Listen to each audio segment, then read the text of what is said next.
ಸ್ನೇಹಿತರೆ ಎಲ್ಲರಿಗೂ ನಮಸ್ಕಾರ. ಸ್ನೇಹಿತರೆ, ನಾನ್ ಎಚ್ ಕೆ BMTC ಕಂಡಕ್ಟರ್ ಹುದ್ದೆ ಒಂದು ಪ್ರಾವಿಷನಲ್ ಲಿಸ್ಟ್ ಹಾಗೂ ಕಟ್ ಆಫ್ ಮಾರ್ಕ್ಸ್ ಲಿಸ್ಟ್ ಅನ್ನ ಬಿಟ್ಟಿದ್ದಾರೆ. ಸೊ ಈಗಾಗಲೇ ಎಲ್ಲರೂ ಕೂಡ ಈ ಒಂದು ಲಿಸ್ಟ್ ಅನ್ನ ನೋಡಿರಬಹುದು. ಒಂದು ವೇಳೆ ಇನ್ನೂ ನೋಡದೇ ಇದ್ರೆ ಈ ವಿಡಿಯೋದ ಕೆಳಗಡೆ ಡಿಸ್ಕ್ರಿಪ್ಷನ್ ಅಲ್ಲಿ ಲಿಂಕ್ ಅನ್ನು ಕೊಟ್ಟಿರ್ತೇನೆ. ಆ ಒಂದು ಲಿಂಕ್ ಅನ್ನ ಕ್ಲಿಕ್ ಮಾಡಿ ಲಿಸ್ಟ್ ಅನ್ನ ಸಂಪೂರ್ಣವಾಗಿ ನೋಡಿಕೊಳ್ಳಬಹುದು. ಸೊ ಮೊದಲನೇದಾಗಿ ಈ ಒಂದು ಲಿಸ್ಟ್ ಗೆ ಆಯ್ಕೆ ಆಗಿರುವಂತಹ ಅಭ್ಯರ್ಥಿಗಳಿಗೆ ಕಂಗ್ರಾಚುಲೇಷನ್ಸ್ ಹೇಳಲಿಕ್ಕೆ ಬಯಸ್ತೇನೆ. ಓಕೆ, ನೆಕ್ಸ್ಟ್ ಒಂದು ಇಂಪಾರ್ಟೆಂಟ್ ಮಾಹಿತಿ ಏನಪ್ಪಾ ಅಂದ್ರೆ ಸ್ನೇಹಿತರೆ, ಇದೇ ತಿಂಗಳ 31ನೇ ತಾರೀಕಿನವರೆಗೆ ಈ ಒಂದು ಲಿಸ್ಟ್ ಗೆ ಸಂಬಂಧಪಟ್ಟಂತೆ ತಾವೇನಾದ್ರೂ ಆಕ್ಷೇಪಣೆ ಸಲ್ಲಿಸುವುದಿದ್ರೆ ಇದೇ ತಿಂಗಳ 31ನೇ ತಾರೀಕಿನವರೆಗೆ ಅಬ್ಜೆಕ್ಷನ್ ಅನ್ನ ಸಲ್ಲಿಸಬಹುದು. ಸೊ ಹಾಗಾಗಿ ಎಲ್ಲರೂ ಕೂಡ ಲಿಸ್ಟ್ ಅನ್ನ ಸರಿಯಾಗಿ ನೋಡಿಕೊಳ್ಳಿ. ಒಂದು ವೇಳೆ ಈ ಒಂದು ಕಟ್ ಆಫ್ ಮಾರ್ಕ್ಸ್ ಗಿಂತ ತಾವು ಹೆಚ್ಚು ಅಂಕವನ್ನು ಗಳಿಸಿದ್ರು ಕೂಡ ಈ ಒಂದು ಲಿಸ್ಟ್ ಅಲ್ಲಿ ತಮ್ಮ ಹೆಸರು ಇಲ್ಲದೆ ಇದ್ರೆ ಖಂಡಿತವಾಗಿ ಆಕ್ಷೇಪಣೆಯನ್ನು ಸಲ್ಲಿಸಬಹುದು. ಹಾಗೆ ಮಾರ್ಕ್ಸ್ ಮತ್ತು ರಿಸರ್ವೇಶನ್ ಎಲ್ಲವೂ ಕೂಡ ಸೇಮ್ ಇದ್ರೆ, ಒಂದು ವೇಳೆ ಡೇಟ್ ಆಫ್ ಬರ್ತ್ ಏನಾದ್ರೂ ಕೂಡ ನೀವು ಅವರಿಗಿಂತ ಸೀನಿಯರ್ ಇದ್ರೆ ತಾವು ಖಂಡಿತವಾಗಿ ಆಕ್ಷೇಪಣೆಯನ್ನು ಸಲ್ಲಿಸಬಹುದು. ಯಾಕಂದ್ರೆ ಈ ಒಂದು ನೇಮಕಾತಿಯಲ್ಲಿ ಡೇಟ್ ಆಫ್ ಬರ್ತ್ ಕೂಡ ತುಂಬಾನೇ ಇಂಪಾರ್ಟೆಂಟ್ ಆದಂತಹ ಒಂದು ಪಾತ್ರವನ್ನು ವಹಿಸ್ತದೆ. ಸೊ ಹಾಗಾಗಿ ಲಿಸ್ಟ್ ಅನ್ನ ಸರಿಯಾಗಿ ನೋಡಿಕೊಳ್ಳಿ. ಯಾಕಂದ್ರೆ ಈ ಒಂದು 31ನೇ ತಾರೀಕಿನ ನಂತರ ಏನಾದ್ರೂ ತಾವು ಆಕ್ಷೇಪಣೆಯನ್ನು ಸಲ್ಲಿಸಲಿಕ್ಕೆ ಹೋದ್ರೆ ಅದನ್ನು ಕನ್ಸಿಡರ್ ಮಾಡೋದಿಲ್ಲ. ಸೊ ಈ ರೀತಿಯಾಗಿ ಒಂದು ನೋಟಿಫಿಕೇಶನ್ ಅಲ್ಲಿ ಸ್ಪಷ್ಟವಾಗಿ ಕೊಟ್ಟಿದ್ದಾರೆ. ಹಾಗಾಗಿ ತಾವು ಏನೇ ಆಕ್ಷೇಪಣೆ ಸಲ್ಲಿಸಿದ್ರೆ 31ನೇ ತಾರೀಕಿನವರೆಗೆ ತಾವು ಖುದ್ದಾಗಿ ಈ ಒಂದು BMTC ಕಚೇರಿಗೆ ಭೇಟಿ ನೀಡಿ ಆಕ್ಷೇಪಣೆಯನ್ನು ಸಲ್ಲಿಸಬಹುದು. ಸೊ ನೆಕ್ಸ್ಟ್ ಏನಪ್ಪಾ ಅಂದ್ರೆ ಸೆಕೆಂಡ್ ಲಿಸ್ಟ್ ಬಗ್ಗೆ ಹೇಳೋದಾದ್ರೆ ಸ್ನೇಹಿತರೆ, ಈ ಒಂದು HK ಹಾಗೂ ನಾನ್ HK ಎರಡು ಲಿಸ್ಟ್ ಅನ್ನ ನೋಡುವುದಾದ್ರೆ 10 to 20% ಅಭ್ಯರ್ಥಿಗಳು ಎರಡು ಲಿಸ್ಟ್ ಅಲ್ಲಿ ಆಯ್ಕೆ ಆಗಿದ್ದಾರೆ. ಸೊ ಹಾಗಾಗಿ ಸೆಕೆಂಡ್ ಲಿಸ್ಟ್ ಅನ್ನ ಬಿಡುವ ಸಾಧ್ಯತೆ ಹೆಚ್ಚಾಗಿದೆ.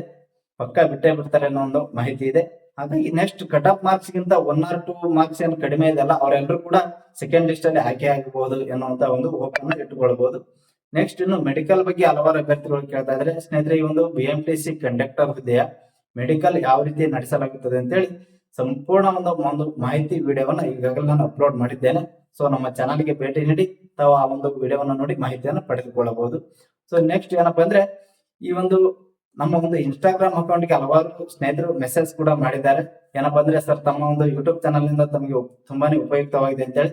ಯಾಕಂದ್ರೆ ಸ್ನೇಹಿತರೆ, ಈ ಒಂದು ನೋಟಿಫಿಕೇಶನ್ ಆದಾಗಿನಿಂದ ಕೂಡ ಕಂಪ್ಲೀಟ್ ಆದ ಒಂದು ಅಪ್ಡೇಟ್ ಅನ್ನ ಕೊಡ್ತಾನೆ ಬರ್ತಾ ಇದ್ದೇನೆ. ಹಾಗೆ ಈ ಒಂದು BMTC ಕಂಡಕ್ಟರ್ ಹುದ್ದೆ ಡಾಕ್ಯುಮೆಂಟ್ ವೆರಿಫಿಕೇಶನ್ ಅಂತ ಸಂದರ್ಭದಲ್ಲಿ ತುಂಬಾ ಅಭ್ಯರ್ಥಿಗಳದ್ದು ಡಾಕ್ಯುಮೆಂಟ್ ಅಲ್ಲಿ ತಪ್ಪಾಗಿತ್ತು. ಸೊ ಆ ಒಂದು ತಪ್ಪನ್ನ ಯಾವ ರೀತಿ ಸಾಲ್ವ್ ಮಾಡ್ಕೋಬೇಕು ಅಂತೇಳಿ ಈಸಿಯಾಗಿ ತಿಳಿಸ್ಕೊಟ್ಟಿದ್ದೆ. ಸೊ ಅದರಿಂದ ಅವ್ರಿಗೆ ಎಲ್ಲರಿಗೂ ಕೂಡ ಉಪಯುಕ್ತವಾಗಿದೆ ಅಂತೇಳಿ ಅವರು ಆ ಒಂದು ಮೆಸೇಜ್ ನಲ್ಲಿ ತಿಳಿಸಿದ್ರೆ. ಸೊ ನಮಗೂ ಕೂಡ ತುಂಬಾನೇ ಖುಷಿ ಆಯ್ತು.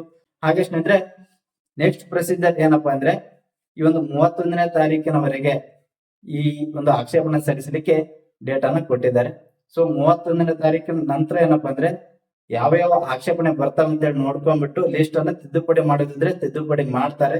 ನೆಕ್ಸ್ಟ್ ಫೆಬ್ರವರಿ ಮೊದಲನೇ ವಾರದಲ್ಲಿ 1:1 ಫೈನಲ್ ಲಿಸ್ಟ್ ಅನ್ನ ಬಿಡ್ತಾರೆ. ಸೊ ಫೈನಲ್ ಲಿಸ್ಟ್ ಬಿಟ್ಟಾದ ನಂತರ ನೆಕ್ಸ್ಟ್ ಫೆಬ್ರವರಿ ತಿಂಗಳ ಕೊನೆಯ ವಾರದಲ್ಲಿ ತಮಗೆ ಆರ್ಡರ್ ಕಾಪಿಯನ್ನ ಕಳುಹಿಸಲಾಗ್ತದೆ.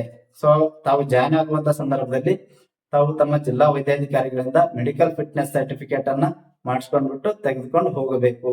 ಸೊ ಇದಿಷ್ಟು ಕೂಡ ಈ ಒಂದು BMTC ಕಂಡಕ್ಟರ್ ಹಾಗೂ ಸೆಕೆಂಡ್ ಲಿಸ್ಟ್ ಮತ್ತು ಮೆಡಿಕಲ್ ಮತ್ತು ನೆಕ್ಸ್ಟ್ ಪ್ರೊಸೀಜರ್ ಏನಿದೆ ಅಂತೇಳಿ ಅಪ್ಡೇಟ್ ಆಗಿದೆ. ನೆಕ್ಸ್ಟ್ ಏನಾದ್ರೂ ಅಪ್ಡೇಟ್ ಇದ್ರೆ ನೆಕ್ಸ್ಟ್ ವಿಡಿಯೋದಲ್ಲಿ ತಿಳಿಸಿಕೊಡ್ತೇನೆ. ಈ ಒಂದು ಯೂಸ್ಫುಲ್ ಇನ್ಫಾರ್ಮೇಶನ್ ವಿಡಿಯೋವನ್ನ ನಿಮ್ಮ ಸ್ನೇಹಿತರಿಗೂ ಕೂಡ ಶೇರ್ ಮಾಡಿ. ಹಾಗೆ ಇನ್ನು ರಾಜ್ಯ ಹಾಗೂ ಕೇಂದ್ರ ಸರ್ಕಾರಿ ಹುದ್ದೆಗಳ ಮಾಹಿತಿಗಾಗಿ ನಮ್ಮ ಚಾನಲ್ ಸಬ್ಸ್ಕ್ರೈಬ್ ಮಾಡಿಕೊಂಡು ಬೆಲ್ ಐಕಾನ್ ಬಟನ್ ಒತ್ತಿ. ಧನ್ಯವಾದಗಳು.